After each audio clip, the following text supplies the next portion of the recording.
Hello, my name is Jay, aka Lord Gazumba. Today, I'd like to bring to you a prelude of an adventure I am about to run for my group of friends. It'll be adventure number 820, which, over a 38-year period. That's how high we are up as far as numbers of adventures we have run. And it's called The Menace at the Swiftbrook Mill. Sorry, I finally got that out. Also, due to my age, I may need some reading glasses here to read my notes. As you can see, I have the maps up of the table preset, and the general idea of this adventure will be that a small halfling community named Swiftbrook has had their mill go dark, and it is on the other side of a hill range.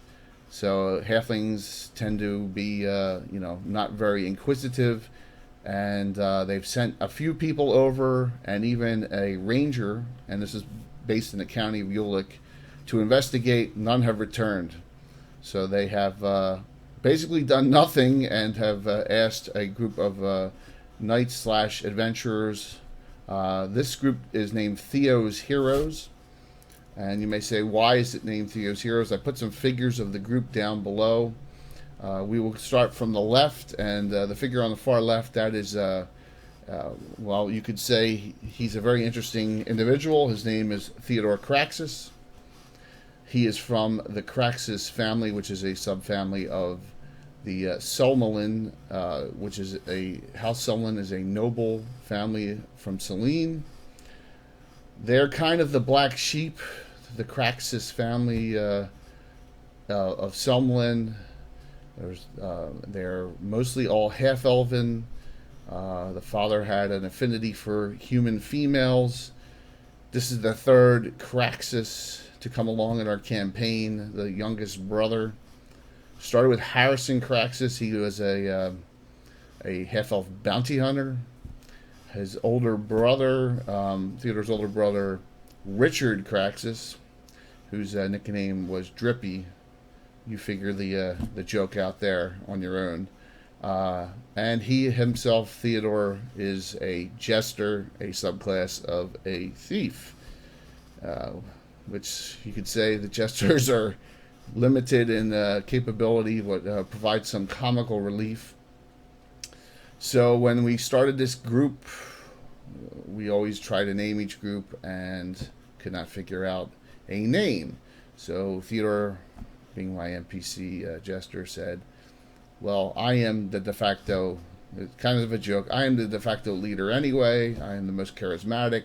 So I declare the name of this group is Theo's Heroes. And it has stuck since then, with some consternation from some of my players, but that's the name of the group. Next over, we have the figures of Nicole Breckenridge and Selegna. They are from my player Mark. They are both player characters. One is a specialty priest of Ilmater, and the other is a subclass of ours of a paladin, an undead hunter. Both are from the Shieldlands. They have come south to the area of Altamira and the county and of Ulick and Selene on the behalf of David Gradavis, who is an oligarch now in my campaign. In the Shieldlands, it's a player character. Our first true broadcast we are going to try and do, first or second, will involve David Gradavis. It is a long-term player, very well developed, and he's had a love interest for the last 20 years in real life, and probably 20 years in game time, Ashley Winchester, and she has finally said, I do, and this future adventure will take place before the actual ceremony. To give you some background on the Shieldlands is a very developed area for us. So these two characters have come south to join the Order of Ulick, which is a great force for good, and to bring skills so that back to their homeland so they can help retake the Shieldlands because it is still not completely retaken from the forces of evil, particularly Iaz. Next figure over is another NPC of mine, and I just mentioned the name Winchester. There's a lot of cousins, second cousins, and I know one or two of my player characters call it a tainted gene pool. But this character is named as Erin Winchester. She is the daughter of Elaine Winchester and Duke Wilborn of the House of Relforst from Selene. So she is 25% elven, but we consider her human in our campaign. The figure's actually probably not correct for our time frame. She went up to a 7th level fighter and has dual class now to a magic user, and she is a spellcaster only until she surpasses her original fighter class. The character is just and good and tends to be quiet, but she can be aroused by things like slavery and injustices done upon people. The fourth figure across setting is Lin Taiyu. He's a noble elven specialty priest of Arleth Theranil.